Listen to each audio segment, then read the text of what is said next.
रानो चिड़िया अपने घर के बाहर बैठी ऊपर आसमान की तरफ देख रही थी। ये बारिश तो रुकने वाली नहीं। गुड़िया और कुकू को स्कूल से छुट्टी हो गई होगी। ना जाने मेरे बच्चे कहाँ होंगे। उन्हें तो अभी बारिश में अच्छी तरह उड़ना भी नहीं आता। गुड़िया बहन, मेरे पास आ जाए। बारिश बहुत तेज है, पंख भीगे तो आप गिर जाओगी। लेकिन कुकू भैया, ये बारिश रुकने वाली नहीं। हमें किसी ना किसी तरह अपने घर पहुंचना है। गुड़िया बहन देखें, सामने किसी पक्षी का घर है। हम कुछ देर वहां ठहर जाते हैं और जब बारिश रुकेगी तो अपने घर चले जाएंगे। दोनों बहन भाई उस घर के दरवाजे पर जाकर दस्तक देते हैं। वो घर गोरी कौवे और कालू कौवे का था। कौन हो तुम?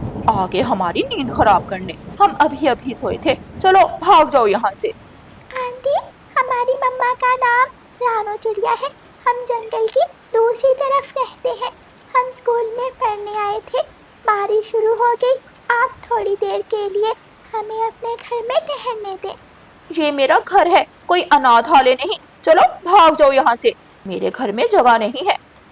थोड़ी दूर तोते का घर था। तोता अपने घर की खिड़की में बैठा ये सब देख रहा था। तोता जल्दी से उड़ता है और वहाँ आता है। क्या था अगर इन छोटे बच्चों को थोड़ी देर अपने घर में रख लेती, तुम्हारा घर कौन सा टूट जाता। चलो बेटा, आ मेरे साथ, मेरे घर में चलो। मोटे तोते, अपनी बड़ी चोंच को लगाम दे, वरना मैं तेरी चोंच तोड़ दूंगी। तू होता कौन है मुझे बातें सुनाने वाला? बहन जी, मैं तेरे मुंह नहीं लगना चाहता। मैं अच्छी तरह जानता हूँ तुमने कभी आज तक किसी की मदद नहीं की और ना ही करोगी।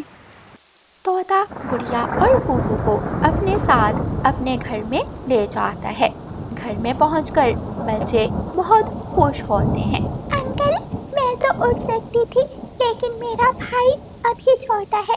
मेरे भाई ने अभी बारिश में उड़ना नहीं सीखा। कोई बात नहीं बेटा, बारिश में पक्षियों को उड़ना भी नहीं चाहिए। तेज बारिश और तेज हवा तो बड़े बड़े पक्षियों को उड़ा कर ले जाती है। लो, आप दोनों बहन भाई ये दाना खाओ। अब तो काफी देर हो गई। अब तक तो मेरे बच्चों को आ जाना चाहिए था। मैं बाहर जाकर देखती हूँ। मैं जंगल जाती हूँ। रानो चिड़िया गुड़िया और कुकू के स्कूल की तरफ उड़ती है। तेज बारिश और तेज हवा में उड़ना बहुत मुश्किल था, लेकिन एक माँ क्या करती, उसे अपने बच्चों की चिंता थी। वो बहुत मुश्किल से उड़ती है। कबूतर भैया, दरवाजा खोल दे। रानो चिड़िया, क्या बात है, तुम इतनी घबराई हुई क्यों हो? भाई कबूतर, क्या आपका बेटा कीकी स्कूल से घर वापस आ गया है? चिड़िया बहन, मेरा बेटा तो आज स्कूल गया ही नहीं था। मौसम खराब था, इसलिए लूसी ने आज उसे स्कूल नहीं भेजा। मेरे बच्चे भी नहीं जा रहे थे, बस मुझसे गलती हो गई। मैंने आज बच्चों को स्कूल भेज दिया। कबूतर भैया, मौसम बहुत खराब है, तेज बारिश बरस रही है। ना जाने मेरे बच्चे कहाँ होंगे। चिड़िया बहन, स्कूल वाले बारिश के मौसम में बच्चों को स्कूल में ही बिठा लेते हैं। आप एक बार स्कूल जाकर देखें। ठीक है कबूतर भैया, मैं स्कूल जाती हूँ। और देख, रानो चिड़िया फिर से उड़ती है। अंकल, हमारी मम्मा बहुत परेशान होंगी। हमें घर जाना चाहिए। बेटी, मेरे पास बड़ा छाता है, आ मेरा ये छाता ले जाए। कल जब स्कूल आना तो आते हुए मेरा छाता मुझे वापस दे जाना। ठीक है तोते अंकल, आपका बहुत बहुत शुक्रिया। आपने हमें बारिश में भीगने से बचाया, हमें दाना दिया और हमारी हर तरह से मदद की। फिर गुड़िया और कुकू तोते अंकल से छाता लेते हैं और अपने घर की तरफ उड़ते हैं। मम्मा चिड़िया दूर से कुकू और गुड़िया को आता हुआ देख लेती है। मम्मा चिड़िया खुशी से एक पेड़ की डाल पर बैठ जाती है। दोनों बच्चे भी वहाँ आ जाते हैं। गुड़िया और कुकू, मैं बहुत परेशान थी। आप इतनी देर कहाँ बैठे रहे मेरे बच्चों? मम्मा, हम जैसे ही स्कूल से बाहर निकले, तेज बारिश शुरू हो गई। फिर हम कौवों के घर गए, लेकिन कौवों ने हमें अपने घर में आने से मना कर दिया। पड़ोस में तोते अंकल का घर था। तोते अंकल ने हमें दाना भी दिया, घर में जगह भी दी और ये छाता भी दिया। वो तोता बहुत अच्छा है जिसने मेरे बच्चों की मदद की। चलो बच्चों, अब घर चलें। मम्मा चिड़िया अपने बच्चों को घर ले जाती है। घर पहुंचकर बच्चे और मम्मा चिड़िया बहुत खुश थे क्योंकि तेज बारिश में वो सब सुरक्षित घर वापस पहुंच चुके थे। ऐसे ही कुछ दिन गुजर जाते हैं। उस दिन गर्मी बहुत ज्यादा थी। सूरज आग बरसा रहा था। गोरी और कालू का बेटा जग्गू कौवा घर के बाहर बैठा हुआ था। मम्मा मम्मा, मैं नदी पर नहाने जा रहा हूँ। मुझे बहुत गर्मी लग रही है। जग्गू बेटा, ध्यान से जाना और ज्यादा दूर मत जाना। ऐसा ना हो कि आप रास्ता भूल जाओ। जग्गू कौवा उड़ता है। वो घर के पास वाली नदी पर जाता है, लेकिन नदी में पानी नहीं था। इस नदी में पानी नहीं है, मैं दूसरी नदी में जाकर नहाता हूँ। मत जाओ बेटा, दूसरी नदी की तरफ मत जाओ। वो नदी जंगल की दूसरी तरफ है और यहाँ से बहुत दूर। जाऊंगा जाऊंगा, मैं तो जाऊंगा। आप कौन होते हो मुझे रोकने वाले? जग्गू कौवा अपनी माँ की तरह कबूतर को दो चार सुनाता है और दूसरी नदी की तरफ उड़ जाता है। उड़ते उड़ते जग्गू कौवा थक जाता है और फिर शाम के वक्त जाकर जग्गू कौवा दूसरी नदी पर पहुंचता है। सूरज डूब रहा है, समय बहुत थोड़ा है, मैं जल्दी से नहा लेता हूँ। जग्गू कौवा नदी में नहाने लगता है। नहाते नहाते जग्गू कौवे को पता ही नहीं चलता कि कब रात हो जाती है और अंधेरा भर जाता है। जग्गू कौवा उड़ता है। वो कभी इधर जाता तो कभी उधर जाता। जग्गू कौवा रास्ता भूल जाता है और एक पेड़ की डाल पर बैठकर रोने लगता है। मम्मा मम्मा, मैं रास्ता भूल गया हूँ। मुझे डर लग रहा है। मुझे बचाओ, मुझे बचाओ। कालू, अब तो रात हो गई। जग्गू दोपहर को गया था नदी पर नहाने। ना जाने हमारा बेटा कहाँ चला गया। गोरी, चिंता ना करो, मैं अभी जाकर कबूतर से पूछता हूँ। कबूतर का बेटा जग्गू का दोस्त है, जरूर हमारा जग्गू कबूतर के घर चला गया होगा। फिर कालू कौवा कबूतर के घर जाता है और कबूतर से पूछता है। यार कालू कौवे, तुम्हारा बेटा बहुत बदतमीज है। वो दूसरी नदी पर नहाने जा रहा था। मैंने उसे वहां जाने से मना किया, लेकिन वो फिर भी चला गया। कबूतर यार, क्या बताऊं, गोरी ने उसे सर पर चढ़ा कर रखा है। वो मेरी बात भी नहीं मानता। मम्मा, कोई छोटा पक्षी रो रहा है। क्या आपने किसी की आवाज सुनी? हाँ गुड़िया बेटी, मैं भी सुन रही हूँ। मैं अभी बाहर जाकर देखती हूँ। रानो चिड़िया घर से बाहर निकलती है तो थोड़ी दूर जग्गू को पेड़ की डाल पर बैठा हुआ देखती है। अरे छोटे कौवे बेटा, आप यहाँ क्या कर रहे हो? आंटी, मैं घर से नहाने आया था। हमारी नदी में पानी सूख गया था, इसलिए मैं दूर वाली नदी पर आ गया। मैं रास्ता भूल गया हूँ, मेरी मदद करें। फिर रानो चिड़िया जग्गू कौवे को अपने घर ले जाती है। रानो चिड़िया जग्गू को दाना देती है, पीने को पानी देती है। सारी रात गौरी कौवी और कालू कौवा जग्गू को ढूंढते रहते हैं और फिर दूसरी सुबह रानो चिड़िया और उसकी बेटी गुड़िया चिड़िया जग्गू को साथ लेकर उसके घर उसे छोड़ने जाती है। जग्गू मेरा बेटा, कहाँ थे तुम? मैंने और तुम्हारे पापा ने सारी रात तुम्हें ढूंढा। मम्मा मम्मा, मैं रास्ता भूल गया था। फिर चिड़िया आंटी ने मेरी मदद की। अरे छोटी चिड़िया बेटी, आप तो वही हो ना जो उस दिन बारिश में मेरे घर आई थी? जी आंटी, मैं वही हूँ, लेकिन आपने मुझे अपने घर में जगह नहीं दी थी। पीछे तोता बैठा था। तोता ऊंची आवाज में बोलता है। गौरी, अब तुम्हें पता चला कि हमें किसी वक्त भी किसी की जरूरत पड़ सकती है। अगर आज चिड़िया तुम्हारे बेटे को ना बचाती तो शायद तुम्हारा बेटा तुम्हें कभी ना मिलता। इसलिए अपना दिल बड़ा रखा करो और जैसे आज चिड़िया ने तुम्हारे बेटे की मदद की, तुम भी दूसरों की मदद करना सीखो। ठीक है गौरी बहन, अब मैं जाती हूँ। मुझे और मेरी बेटी को अभी दाना ढूंढने जाना है। प्यारे दोस्तों, फिर रानो चिड़िया अपनी बेटी गुड़िया को लेकर वहाँ से चली जाती है। लेकिन आज गौरी कौवी खुद से फैसला करती है कि आइंदा वो हमेशा दूसरों की मदद करेगी। और प्यारे दोस्तों, इस कहानी को लाइक, अपने दोस्तों के साथ शेयर और चैनल को सब्सक्राइब करना बिल्कुल मत भूलना। आपका धन्यवाद। रानो चिड़िया की ऐसी कहानियाँ सुनने के लिए YouTube सर्च बार में रानो चिड़िया की कहानी लिखें या फिर ये बटन दबाकर बोलकर कहें रानो चिड़िया की कहानी।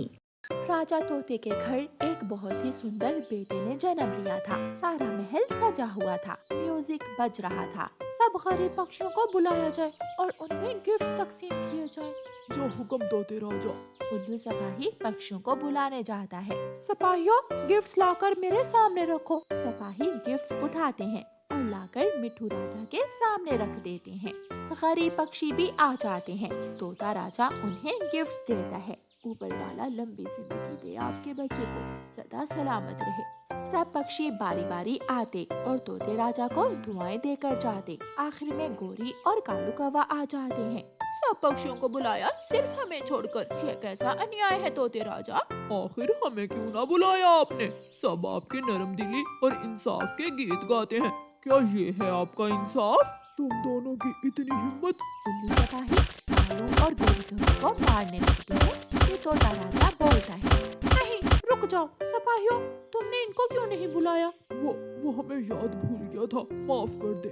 हाँ, हमारी दफा ही याद भूला है ना, बद्दुआ है हमारी। तुम दोनों को अपने बच्चे के साथ रहना नसीब ना हो। इतना कहकर गोरी कौवी और कालू कौवा वहाँ से चले जाते हैं। तोता राजा और तोती रानी परेशान हो जाते हैं। राजा जी, मेरा तो दिल डूब गया उन कौवों की ऐसी बद्दुआ सुनकर। रानी की आंखों में आंसू थे। वो अपने बच्चे को देखे जा रही थी। ऐसा कुछ नहीं होगा, तुम चिंता ना करो। रात हो जाती है। तोता राजा और रानी तोती सो रहे थे। उनका बच्चा भी उनके पास ही सो रहा था। छोड़ दो, मेरे बच्चे को छोड़ दो। दुष्ट कौवे, छोड़ दो मेरे मासूम बच्चे को। गोरी कौवी तोती रानी के बच्चे को मार देती है। वो खून में लथपथ तड़प रहा था। नहीं, छोड़ दो, मेरे बच्चे को छोड़ दो। मेरा बच्चा। रानी, उठ जाओ रानी। मेरा बच्चा। राजा जी, हमारा बच्चा कहाँ है हमारा बच्चा? हमारा बच्चा हमारे सामने सो रहा है। परेशान मत हो, आपने शायद कोई सपना देखा है। बहुत बुरा सपना था राजा जी। दिन गुजरते गए। फिर एक दिन तोता राजा और रानी तोती दोनों नदी किनारे अपने बच्चे के साथ पिकनिक मना रहे थे कि वहाँ तेज बारिश और तूफान शुरू हो जाता है। राजा जी, ये एकदम से तेज हवा कहाँ से आई? मुझे कुछ नजर नहीं आ रहा। सिपाहियों, वापसी के लिए तैयार हो जाओ, कुछ नजर नहीं आ रहा। कुछ देर बाद हवा रुक जाती है। राजा जी, ये कौन सी हवा थी?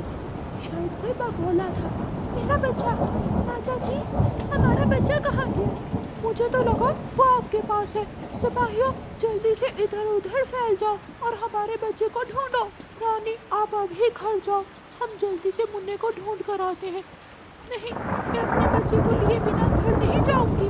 आपका यहाँ रहना ठीक नहीं है। प्लीज, आप घर जाइए। रानी सिपाही के साथ घर चली जाती है। उन कौवों की बद्दुआ लग गई मेरे मासूम बच्चे को। रानी तोती तो रोए जा रही थी। वो बगोला दूसरे जंगल पहुंच जाता है। रानू चिड़िया का घर जोर से हिलता है। मम्मा, हमारा घर। बच्चों, जल्दी से बाहर निकलो। गुड़िया कुकू, जल्दी करो। रानू चिड़िया अपने बच्चों को लेकर जल्दी से घर से बाहर निकल जाती है। मम्मा, वो देखे, भूत। गुड़िया और कुकू रोने लगते हैं। बच्चों, चुप हो जाओ, ये कोई भूत नहीं है, ये तो सिर्फ बगोला है। बगोला? मम्मा, बगोला क्या होता है? बेटा, ये हवा का एक गोल गोल गोला होता है। ये तो मैंने भी बहुत अरसे बाद देखा है। फिर उन्हें किसी बच्चे के रोने की आवाज आती है।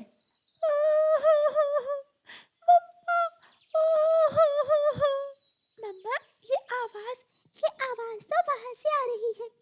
मम्मा, वहाँ कोई है। रानू चिड़िया आगे बढ़कर देखती है तो तोते का बेटा झाड़ियों में फंसा हुआ था। ये तो कोई बच्चा है। हिलो मत बच्चे, हिलो मत। रानू चिड़िया आराम आराम से उस बच्चे को झाड़ियों से बाहर निकालती है और छोटे बच्चे के पंख घायल हो चुके। रानू चिड़िया उस छोटे बच्चे को अपने घर ले जाती है और उसके मरहम पट्टी करती है। रात हो जाती है। मम्मा, ये कुछ बोल क्यों नहीं रहा? मम्मा, क्या ये उदास है?